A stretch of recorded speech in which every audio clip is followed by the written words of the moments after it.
High नमस्कार आमी शंकरी विश्वास आजकेर आगमनी साजिয়েছি আমি শর্মিলা বলকে ওর কেমন লাগলো আগে ওর থেকে একটু জেনে নিই তারপর আপনাদের আমি বলছি।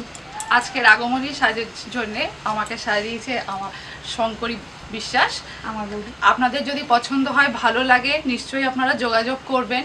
আজকের ভিডিওটি আপনাদের কেমন লাগলো এই সাজে, আগমনীর দুর্গা সাজে, তারা আপনারা লাইক অ্যান্ড কমেন্ট দিয়ে আমাদেরকে জানাবেন আর সাবস্ক্রাইব করবেন অবশ্যই। ধন্যবাদ।